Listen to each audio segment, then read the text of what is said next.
Hello, everybody. Welcome to July's My Story webinar. For those who don't know me, which is probably not very many of you because I'm fairly well known as the face of these things, but I'm Emma Timewell. I'm the co-convener of AWIS. Um, so yes, welcome to this webinar supported by Plant and Food Research. Today's speaker is Cilla Wehi. So Cilla used to be on the AWIS exec, so she is an AWIS friend from many years ago. I won't say how many. I don't even know how many. Um, but she is now co-director of Te Pūnaha Matatini, one of New Zealand's centres of research excellence.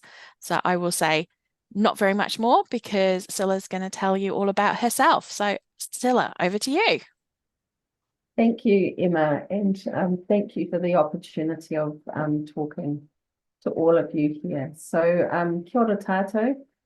Um, the way that I'm going to do it is I'm going to talk a bit and then I'm going to pause when you get to a black slide because I would love to hear your questions as we go, or your comments or your thoughts, because as much as possible, I feel like this is a conversation that we need to be having together about our story in science. So I want to tell you a bit about my story in science, my research career, but I'd also really like to hear a little bit about you, how things are for you, what might be different, what you'd really like to know that I'm not saying.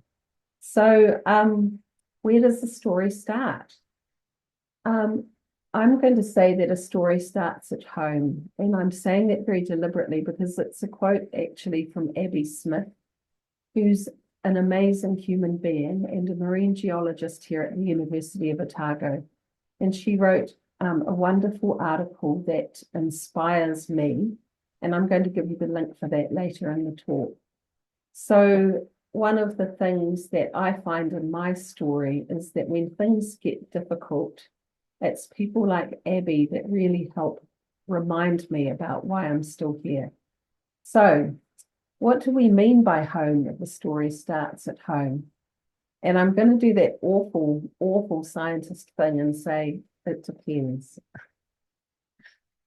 So I'm going to tell you a little bit about my family because that might help you understand where I find my home. I have never felt that I had a home in science and research, and that's one of the reasons why I joined AWIS, actually, to help me find my people. But I'm going to start by talking a bit about my grandfather because home for my grandfather was up a mountain. So he went to the Second World War when my father was a child, and when he came back, they didn't know each other. He also came back with post-traumatic stress. He struggled and he had these children at home that he didn't know, and they had no idea who he was. So what did they do? He used to climb mountains with my father. He would take him, they were living in Nelson, and they recreated their relationship in the mountains.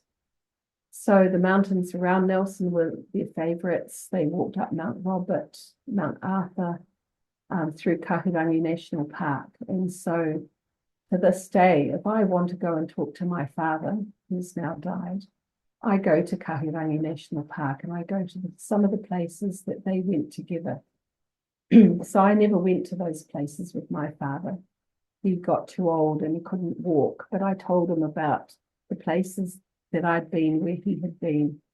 And we did tramping in other places as well. But if I want to find a home with my father and my grandfather, I go to those places that hold those echoes of them. But I also want to highlight, I'm not surprised really that they found home in the mountains together because they were actually Highlanders. They were McCallums. They came from the Western Highlands of Scotland. So they were originally a Gaelic-speaking family. They lost their language and they came to New Zealand about 100 years ago. So that's a bit about my grandfather, and you can see that it had a huge influence on my father. This is a picture of him in the 1950s, climbing glaciers in the South Island. One of the things I love about this photo actually is that there are women climbing in their party. and you can see them with their dresses on. So these were really important influences me, this absolute love of the outdoors. But I want to also tell you a little bit about my mother. That's her on the left. Her family actually also came from the Highlands in the 19th century, so a bit further back. They came to New Zealand, so I'm the 7th generation of her family to live in Dunedin. Very interesting kind of family. My great-grandmother was born in a tent on the goldfields down near Lawrence. She turned out to be a supporter of women's rights in New Zealand, and that makes me very proud. But I guess I have more photos of my male ancestors than my female ancestors, and I know that I'm showing you more of my male grandfathers. And I think that's kind of indicative of the way that many of our families operate, where the things that we learn from the women in our family are often things that we learn around the dinner table or after school when we come home and we talk to our mother often, or our female relatives or our sisters. So I was lucky in that our home was a safe one for children, and that's not always the case. And that's one of, I think, the really important things that allowed me to do well. You know, my parents weren't confident around authority, but what they were good at is that they loved ideas. My mother was a librarian and she loved books, and we had books every week that she brought home from the library for us. So we were very good at talking about ideas. That was something that they loved doing and that we really enjoyed and flourished because of that. And they also talked a lot about things like social justice. So social justice is one of the enduring values that was passed down through my family. And that has actually mattered a lot in my career as a scientist. So this is just to tell you a bit more about my mother. So she's a poet. She loves books, as I said. She probably wouldn't have read any of these books apart from Braiding Sweetgrass at the top. But nevertheless, you know, through reading books, that opens up our entire world. And I think that was, in the end, what drew me into science was that curiosity about the world and how it works. So I think that was the great gift from my mother. So I guess where I'm going with this is that it's a great thing to kind of know yourself. So what I've learned is that courage and curiosity and community are really important, and justice. Those things are important for me, but also for others. And I'm insatiably curious about anything. So that was one of the things that I learned from my family, and it stood me in good stead for my whole life. So my whole life I've been in love with nature. That's mattered a lot. And ultimately what drew me into science and what keeps me here is I have this incredible wonder for the world around me, and I would like other people to feel that too. It's one of the most special things. So in this job that we have, it's meant that I can go places and I can see things and experience things that others don't have the opportunity to see or do. But also I've been able to share many of those experiences, and I think that's part of our responsibility, to share in our work, to make it count, to talk to people about the things that we care about, and also in doing so, to spark new ideas to work on together. So it's a great benefit of a research career that to be able to work internationally, to interact with people right around the world. And in Antarctica, I've been able to do that with another group of global women, so Homeward Bound. It's a global leadership program for women in STEM. And so to be able to go to somewhere like Antarctica with women who I care about very deeply and feel safe with, that's been an incredible gift in my career. So I would say know yourself. thinking about who you are and what you value really matters, and that will stand you in really good stead in a research career. But I'm going to go back a little bit and talk about my PhD. I trained as a zoologist, but by the time I got to doing a PhD, I also had 3 children, and there was no such thing as me going out in the mountains and perhaps doing the thing that I thought that I most loved. I had very different responsibilities by then and quite a complicated life. And that meant that there were challenges in my PhD that I hadn't anticipated. So one of the big things that it taught me was that doing a PhD is not something that happens alone. It happens with help from so many other people.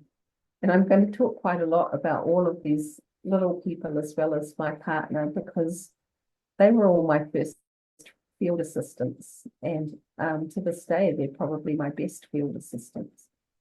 So it's been a complicated pathway, quite different from what I imagined. But what I really want to emphasize is that what I learned in my PhD and what I know now, it still continues to be true, is that it's the support of many and the work of many to do the best research. I wouldn't have been able to complete a PhD without the assistance and the love of so many people. And these relationships that are so important, they're the ones that will probably carry you through. If you look around and you think about your fellow students or your fellow early career people, they're the ones who hopefully will still be by your side in some way after 20 years of your career. So you may not all be in academia, you might all be in quite different places, and yet these are very enduring relationships and important relationships. These are the people that will help keep you safe and sane on your journey. And it's amazing. Some of the people in this photo are now people that I've introduced to Te Pūnaha Matatini quite recently. That wee girl at the front is now a movie star. You can see her on screen at the moment in Ka Whawhai Tūhoe. I'd encourage you to go and see it. So to have people that are going to walk alongside you and bring quite different perspectives to your work and to thinking the way that you think about what's important, what might be the questions that you're going to ask. These are all gifts, incredible gifts.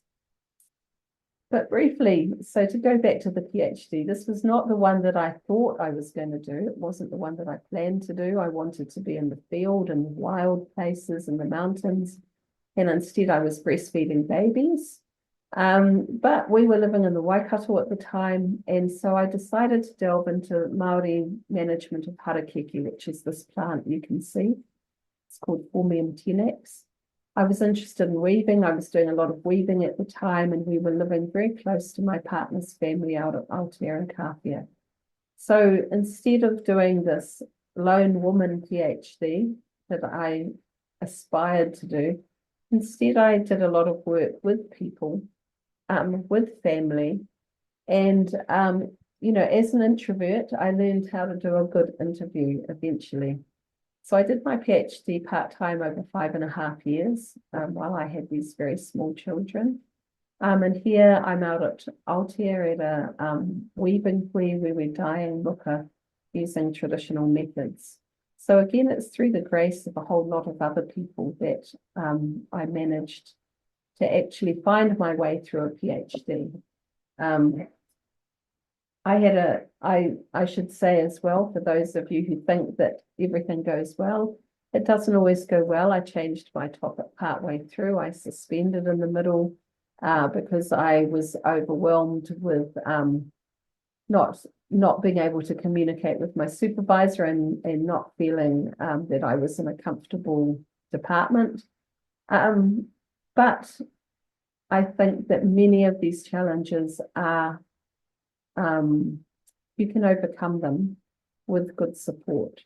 So if you are having challenges of any kind, what I learned was talking to others about what was happening and being able to find solutions together was incredibly helpful. So, you know, a lot's changed for me now. I've gotten a lot better at talking to people than I used to be. And the other thing I would say is that I've discovered that interdisciplinary work is incredibly satisfying and brings together people from different disciplines who are often what I would think of as the best people. So when I was doing my PhD, it was quite interdisciplinary. I've said I was doing interviews, I was looking in the archives, I was trying to model distributions, and I really didn't feel like I fitted anywhere. It was quite hard to imagine where I might end up in a research career. What I can say now is that there are places like the Centre for Sustainability at the University of Otago and Te Pūnaha Matatini, that these are real strongholds for future research. And I say this very forcefully because all of the grand challenges that we face as humanity, as people, from climate change right through the biodiversity loss, these are in fact interdisciplinary challenges. And so working together with other people who come from very different perspectives and disciplines is an incredibly powerful tool to have in your toolbox, if you can do that. So I survived my PhD, and I learned a lot. And if Emma has any questions in the chat, at this point, I'm quite happy to answer some or talk a bit more. No, okay, we get to keep going then. So I'm going to talk a little bit just about my postdoc period. One of the things here is that I realized I've been working with plants, and actually I really like animals. But while I was in my PhD, I didn't really think much about where I was going. I couldn't see much past the end of the PhD. And just in my last year, I kind of went, oh my God, I don't really like plants that much. I don't want to work with plants for the rest of my life. So I had to do a bit of a pivot and move back to animals. I've also got there on my slide, I had a near miss in Chile. So what that means, and I'd be really interested to hear if anyone else has had similar experiences. I did all my degrees in New Zealand, and in part that's quite a common story for women, that often women find it difficult to move in the way that a science career might expect us to. We might have responsibilities, we might prioritize partners. There are a whole lot of reasons why we might not be as mobile as people of other genders. So one of the things that I did do was I applied for a postdoc in Chile, and I was offered it. And then they found out that I had children, and the response came back that it would be impossible for me to do this postdoc with children. So despite the fact that I had a partner who was planning to come with me and be the primary caregiver. So I hope, like mad, that people might not encounter that kind of attitude now. But you know, even in 2008, there was plenty of that kind of attitude around. So I was a bit heartbroken. We were all pretty excited about going to Chile, and it didn't work out. So I've done my postdocs in New Zealand as well. What did I do? The first thing I did was I studied weta. So this is a tree weta, a male tree weta. I did quite a lot of stuff around foraging, but also working in urban fragments of forest because they were more accessible for me. And one of the most awesome things for me during this period was I got to go into the field with my children a lot. So they might not see it as being quite as awesome as I did. By the time they got to be teenagers, they got really good at bringing up their friends and going, hey, can I come and stay with you this weekend? Because they were trying to dodge a bit of field work. But what was happening for me at this stage was I was a solo parent during the week. My partner was working in a different city. He was driving backwards and forwards. It was a 4.5 hour drive each way. So the only time I could do field work was on the weekend. And for those of you who have children, if you've had periods where you've been a solo parent, you'll know that it's actually very, very difficult to work full time and manage, in my case, 3 children as well. So family really, it shaped my career choices. So we would go out on the weekends, we'd do field work. And in a way, I kind of regret all of the health and safety things that are in operation now that mean it's a lot harder to do this. Because what I learned was that taking my kids and teaching them in the field was incredibly rewarding, and I loved it. And I think they've got a real love of nature just because they've been out with me so much. So this is my oldest daughter, Niwa. She's looking at holes in trees for weta. This is what she is looking for. They come out at night, but we were looking to see, to look at occupancy of different holes. I did also get to go back up some mountains. After my postdoc, I went to work for a Crown Research Institute. And so here we are up a mountain in central Otago. So still looking for weta, the tree weta, but in a different environment.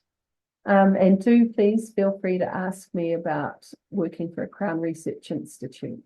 If you want the sort of TLDR version, I think what I would say is that they're very different from a university. And at the moment, that can be a good thing. So I found folks in CRIs to be very collaborative, much better at working in teams. And also, I think, kinder because they were working in a system, and they still are working in a system which is less focused on competition in the way that universities are now. So many of you will know that at the moment, there's what I might call hyper competition in universities. It can be a very stressful environment, and universities are very worried about funding. So that can have real ramifications for people who work in the university system. So places like Crown Research Institutes do have slightly different priorities. Same with industry, different ways of working. And that can actually be incredibly beneficial. You can flourish in those different environments depending on what you're looking for. But I would say don't write off opportunities to work in different places. You can learn a lot from being in them. And so just in case you thought field work was all fun and games, here we are out on an incredibly wet, soggy day in central Otago. This is up the North Dunstans, actually. That's my partner looking rather over it. He's measuring weta, and that's a couple of my kids doing plant quadrats. So we were looking at what weta might possibly be eating. But the other thing that was happening for me is that what you can see is that it's very difficult sometimes to separate your work and personal life. So I had a whole lot of concerns in what I'd call my real life. And in the end, I thought, actually, what I'm learning in my real life, I can bring some of that knowledge and some of those learnings into my work life as well. And so the ways that culture and ecology interact became one of my primary interests. And it's something that I still work on. So what I would say to you is, do what makes sense for you.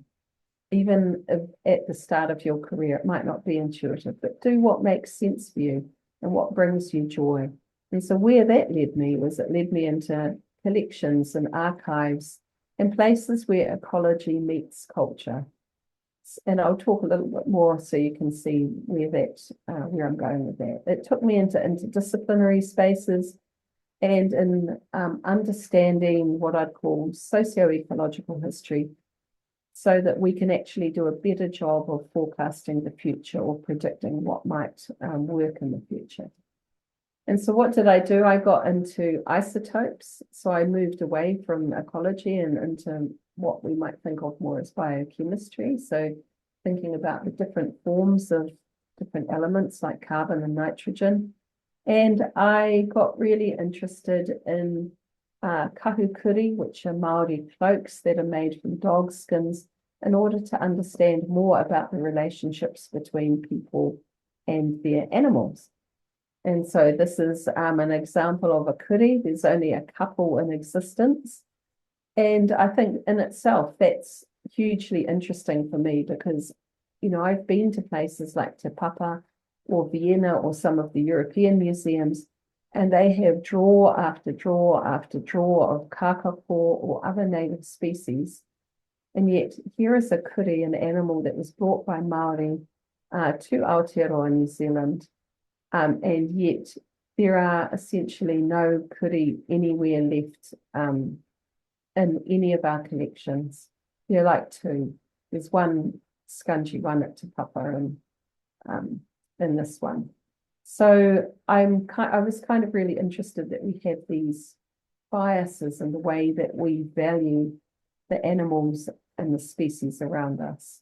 And I know that you'll be able to think about that in relation to other work as well around biodiversity and charisma that different animals have and what we translocate or what we choose to save and what we really don't care about very much. Also very lucky in isotopes to have mentoring from some incredible women. This is Dr. Karen Rogers, who's still at GNS. She does a lot, she's a chemist. And I have some other chemists that I work with. They, again, bring this completely different perspective than I do as a biologist. And I'm so grateful that people are very open to working together across disciplines. And just to highlight again, this is, we're in the herbarium here at Te Papa. This is an amazing PhD student that I spent time with from the States. Called Matthew Bond, and we did a really cool project working together with a bunch of Māori weavers. So Te Himawata Henare was the lead weaver that we were working with, and we were working together on kuta, which is a really valuable plant that weavers love, especially in the north. And we were looking at how it might be affected by climate change. So again, it was kind of modeling distributions, but one of the things that I've learned is that when you work in Te Ao Māori, actually getting your hands dirty is something that's going to happen because your hands-on practice and involvement in a particular area is going to inform your work. So I've had a great time working with some amazing people in this sort of socio-ecological space. But the other job that I've come to that I've been growing into, and I'm still growing into it, is leadership in the research system. And this is something that's been pretty challenging. And I want to talk a bit about it. But again, I'm just going to say to Emma, does anyone have any questions? I love questions, and I can't believe everyone is so quiet.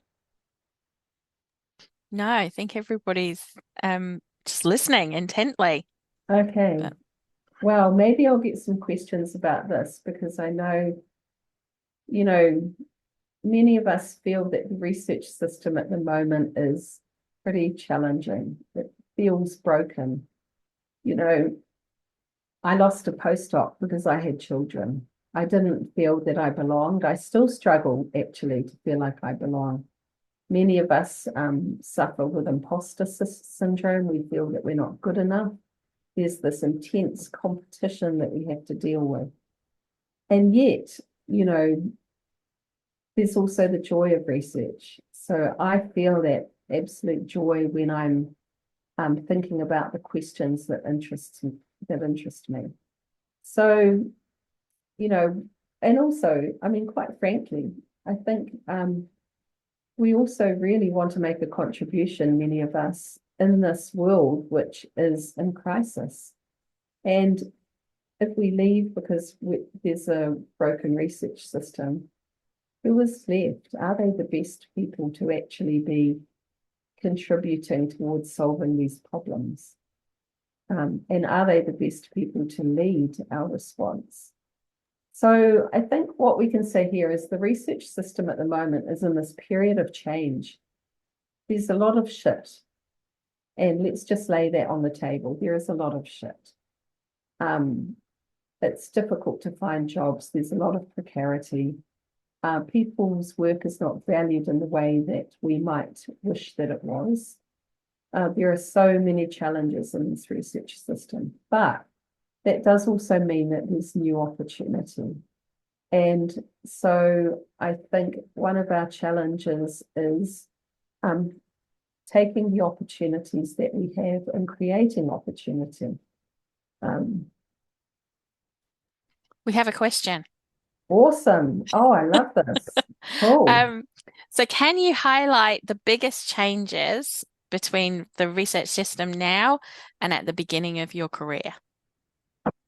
Okay. So I started in the 1980s. That was when I did my undergrad. And at that time, I didn't have any sense that, for example, the jobs of academics were under threat.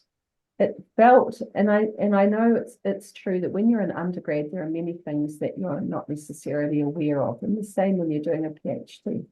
But nevertheless, I think the research also bears out that it was a time of relative calm where people felt that they had a job and it was a permanent job, and they were able then to focus on their students and their research.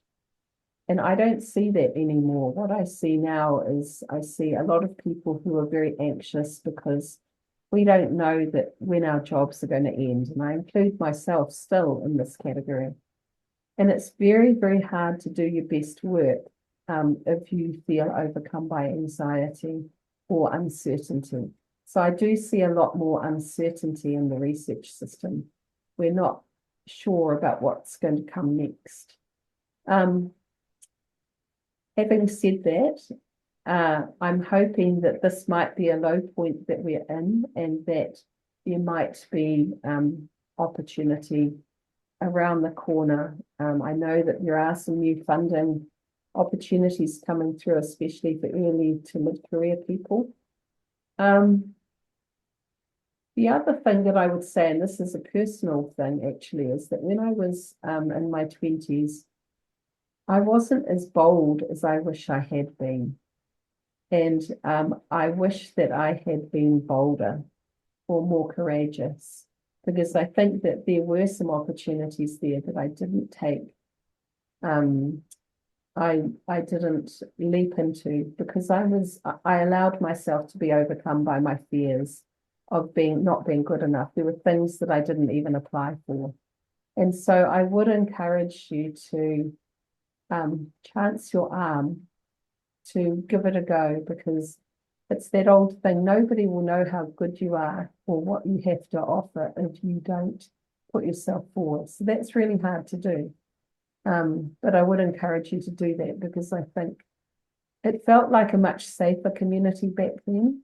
Also, the other big thing, which I will talk about a bit, is, social media didn't exist back then. So I think that there wasn't the same level of scrutiny that was applied to public figures or people speaking about their research. And I think now there's a real pushback on evidence. There's a pushback on the value that we bring as researchers. And so we're working quite hard now to communicate the value of our work and to engage other people in the community, so that they understand that there's something valuable that we're bringing to a conversation. That research actually is important for all of us, for society, for helping to set directions.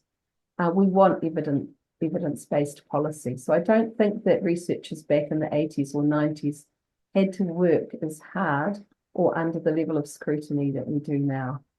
So yeah, it's changing and it's difficult, but then on the other hand, I would say I meet excellent science communicators almost every day, incredible people that spend the time with our kids, our communities, with policymakers, to really help make our work count. So I just take my hat off really to people who do all of that kind of work. So We have more questions. awesome. Okay. So, can you give us your thoughts on some of the examples of what's wrong with the research system and what you would change? That second one will Mm. be interesting. If you were president for the day, so what would you change? Um, I think precarity is a big one for me. I do think it's very difficult for people to do their best work when they're really concerned about how long they might even be in a position. So, I mean, I know everyone says more funding, but I'm just absolutely going to say more funding and less precarity, because I do think it matters. I mean, I look at people who've had the privilege of being able to work at an institution for, say, 15 years. I don't know what that's like. I've never done it. But I do think that my work probably would have been better if I'd had that opportunity. And I see people coming through now that aren't even sure if they're going to get a job of any kind in the field that they love. So, precarity is a really big one for me. But I think in order to solve some of these issues, we really need to communicate the value of what we do. And we can't expect people generally to understand why what we do has value if we can't communicate it. So I think, in part, there's something that we can do here to help that situation. On the other, I would say, quite frankly, I'm not sure that the government we currently have values evidence. Nevertheless, I think we need to keep putting evidence in front of the government about what a better research system could look like. And I'm actually going to talk about the kindness and science movement shortly, which is one of the ways that we can start tackling structural change, because I think that's what's required in order to improve the research system. Does that cover it, Emma? Yep, I've got another one though. Cool. Yeah. Questions are coming. Um, how did you navigate moving across disciplines and the imposter syndrome from maybe not having the same depth of knowledge or experience in one discipline that other scientists may have when they had stuck to their single discipline? Interestingly, that's not something I worried about, especially.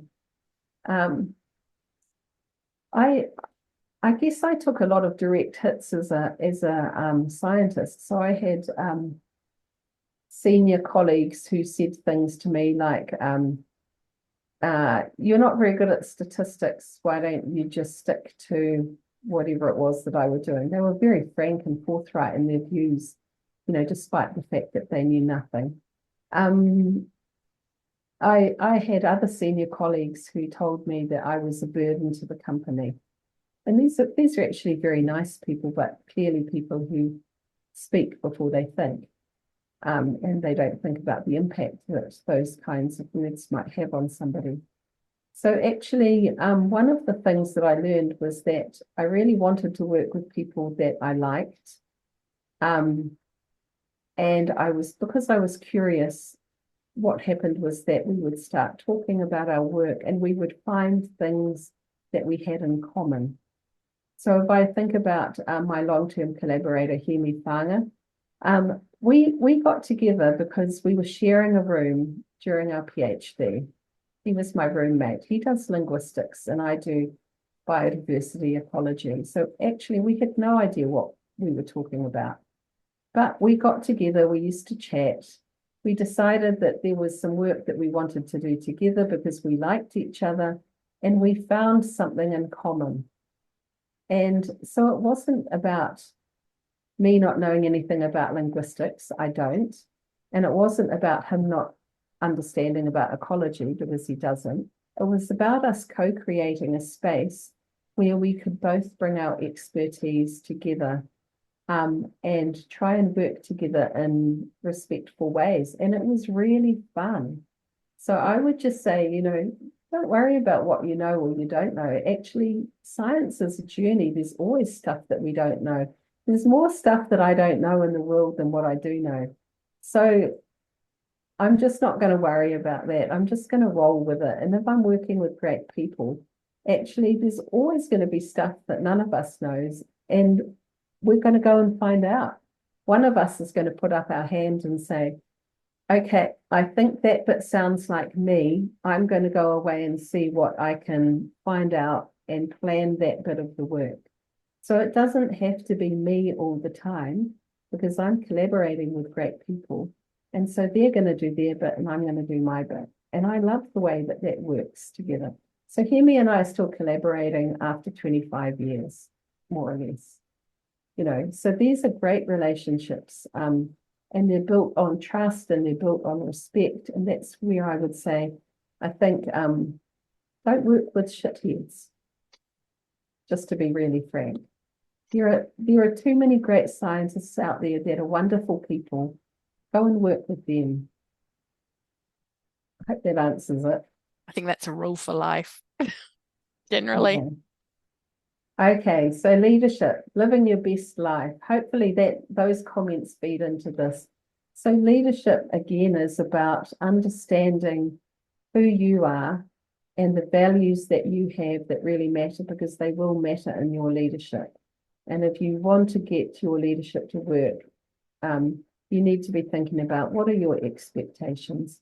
What are your boundaries? In science, we often don't think about boundaries very much, but also what are our values? And I want to just do a shout out here to Homeward Bound, because I taught on the faculty of Homeward Bound, so this Women in Science Leadership program, for a couple of years. And they were actually also extraordinarily influential in helping me feel confident and wanting to stay in science when I was actually I was feeling very different. And, you know, the struggle was real, should we say. And so this is a huge shout out here to Sia and Jules, who run Visibility Co. And you can find them on the web. They still run programs, and they're brilliant people. And they talk about these pillars of visibility. So the visibility to self is the knowing yourself, knowing what your purpose is. So why are you here, and what are you doing here, and what are the ways in which you want to interact? So being self-aware, that's really important. There are lots of people in research who are not self-aware, and I think those are the people who can be a bit of a bull in a china shop, and can also cause immense damage to others. So I think when we are aware of our own values and our own behavior, that can actually have a hugely positive effect on the teams that we work in. The next part is about being visible to others. So this is about building your influence and impact. And we don't do this because we just want to be famous. You know, we're not going to be a millionaire from science anyway, are we? It's actually about having influence and impact because we believe that the work that we're doing matters. So it's thinking strategically. It's about being able to tell your story. It's about being known and seen, not because you're a vain person, but because you believe in the work that you're doing. And so learning how to wield influence is quite difficult sometimes. And, you know, as somebody who's now leading in the research system, sometimes I don't understand still how I can influence things. So it's a journey. We just keep on rolling. We keep on learning about how we can wield influence. But the third part about being visible is understanding the power of the collective, and that we really can use our leadership for a greater purpose. So at TPM, at Te Pūnaha Matatini, this really matters because what we're thinking about is how we can create safe spaces in the research system where people can do their best work. We're thinking about the underlying foundation of values that we bring. We're thinking about the diverse perspectives that we want to make sure that all voices are heard. That's not always the case in research, even right down to the questions that we ask. So we're trying to pay attention to our values. We're trying to build a collective of people for a greater purpose. So we're bringing together people across disciplines. And so if we're thinking about some examples of that, for me, my values around justice matter. And I know that access to science is not equitable. So I've written work on that. I found that, you know, asking fundamental questions is actually my deep passion and love in science. But what I found was that I couldn't look the other way when I saw inequality within the system. And so one of the ways that I wanted to tackle that was by creating resources for kids that spoke to Māori kids or Māori communities that valued different kinds of knowledge, and doing that in ways where, you know, like kids that could access into Te Reo Māori or in English, and get excited about science. So I want them to have access to the things that that I had access to as a child. So I'd say engagement's really important. That's one of the things that matters and that we can also do collectively. Here's kindness in science, and you may know Professor Tammy Steeves, who has been an absolute driving force behind kindness in science. And this is really about acknowledging all of that inequity within the research system and saying, you know, it's not enough for me as an individual to go around and be kind to the people in my workplace, to do extra work, proofing their work, helping them write stuff. That's great if I have time to do that. But actually, there are structural issues here that we need to be dealing with in order to make the research system kinder, equitable, a place where people from all different walks of life feel that they can contribute and that they belong. So kindness in science is, I think, a really important project. It's got global reach. I'd really encourage you to go to some of these links, in particular the Pūnaha Matatini link for kindness in science. It's an evolving effort, but really we're saying, what could we do better rather than just building this current system and upholding this current system of competition? We can do better. So these are just some ways where you can create difference and feel that you belong. And I would also say AWIS is another place. So do feel that you might want to join the Association for Women in the Sciences. Again, it's about finding your people. And so this is some of the stuff that we do at Te Pūnaha Matatini. We offer opportunities for people to reflect on their processes, on their work. And so one of the things that we did this year was that I took this group back to Roatoki, back to some of my extended whānau, to talk about values and actually to experience the values that are foundational to TPM. So we were talking about manaakitanga, about reciprocity, generosity. We're talking about learning from others that may not be academics, but have very insightful thoughts that they can share with us. So I think that we need more places like Te Pūnaha Matatini, and the only way that we can do that is for people like you to actually help create and build a movement which is different from the system that we have now. But I am going to say that, you know, the research system that we're in can be really shitty. And I talked briefly about the influence of social media. That's something that we didn't have to deal with 15 or 20 years ago. We also know that this is very gendered. So negative public exposure, abuse, women leaders in science are much more likely to get this. So women who speak publicly in their area of expertise can end up with some very challenging situations. And, you know, I've been subject to this and it took a toll. It was very difficult. So you might feel, for example, that maybe your institution doesn't support you in the way that you imagined that they might. your institution will have larger political concerns. And so that may lead to them responding in ways that you might personally feel are not adequate. And so you might feel alone. You can't control what your institution does, but what you can do, and this is where I go back yet again, is you can know who you are, you know your values, you know the vision, you know why you are doing the job that you are doing. And so you can reflect on that. You can reflect on who you are, on your own actions. And one of the huge challenges is behaving respectfully to people who might trash you publicly. Other people are going to do that privately. So not everything and everyone is kind. And this is where it's like, you need to know that your house is strong. It's got strong pillars. Those are your values. And you need to find the people. You need to find your people. You need to have a good support network.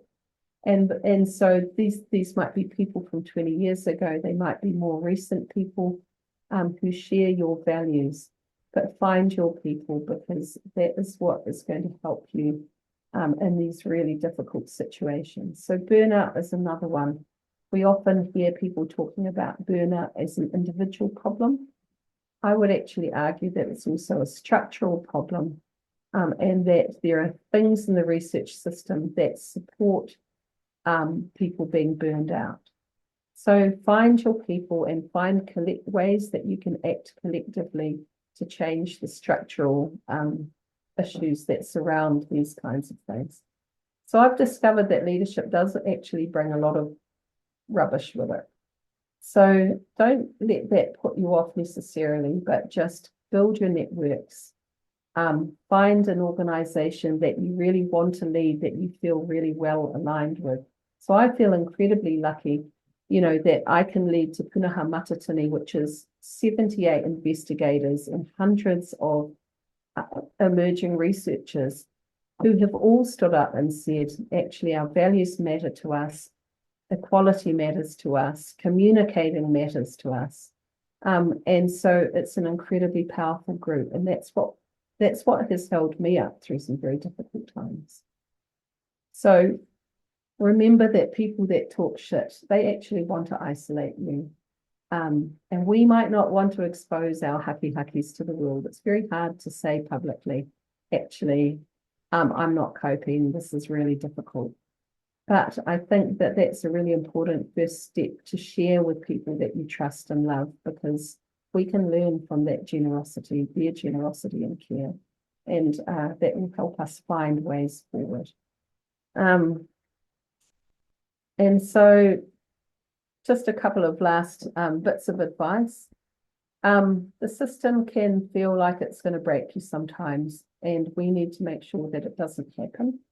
So replenishing yourself and making sure that you have time to do the things outside of work that matter to you, really important. So this is one of the places that I love and I feel very replenished in. So in Māori, it says, e hoki ki o maunga kia purea koe, e ngā haua tāwhiri mātia. So go to the places where you feel revitalized, washed over by the winds of tāwhiri mātia. So the places where you can feel most yourself. Those are the places that we need to make sure that we visit, either in our minds, with our bodies, so that we can stay strong. So I think that's really important. Mental health is really important in the job that we do. And remembering that we as people belong in these places, and these places have meaning because of our relationships with them. The other part is just to keep finding joy, just work with the people that you love, work for your community. I found the communities that I'm in, they are just full of people who are giving and thoughtful and are just a delight to work with. So find those people. I love having postgraduate students because they have this joie de vivre, where sometimes I've lost it. They haven't been beaten down by the bureaucracy or the admin. They still see really clearly where they can make a contribution it's this night science idea where they can think creatively, they can bring their best selves to work. And I love that because that helps me, that inspires me. So then we get to talk about what we can find out together. So keep mentally strong as much as you can. You know, family is important, friends are important. So look after yourself. And so I'm going to do a shout out to some of my wonderful PhD students, which are Javiera, Irana, and Finn, because they've taught me so much. And I love their passion. So, you know, that's it.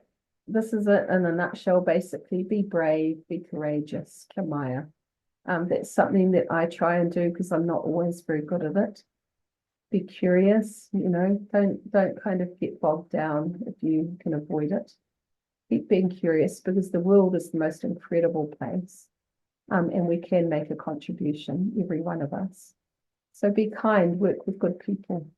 So I think, you know, we learn better when we're happy. And being happy will help you find those curious, creative spaces where you can do your best work where, yeah, and it'll be fun. So thank you. Thank you for letting me talk.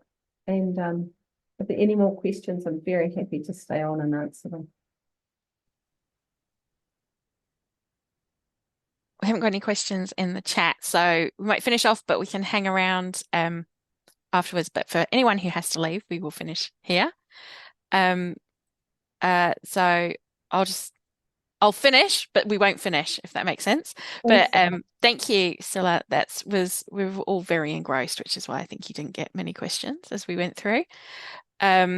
For everyone on the call, next month's My Story is yet to be confirmed. So please keep an eye on our website, our Facebook, and our LinkedIn for updates of next month's storyteller. If you've missed any of our sessions, videos are on our website. So you can go and check that out there. I give a big shout out to Priscilla for telling everybody to join AWIS. So please join AWIS. If you have ideas of things you would like us to do, we're always open for hearing them.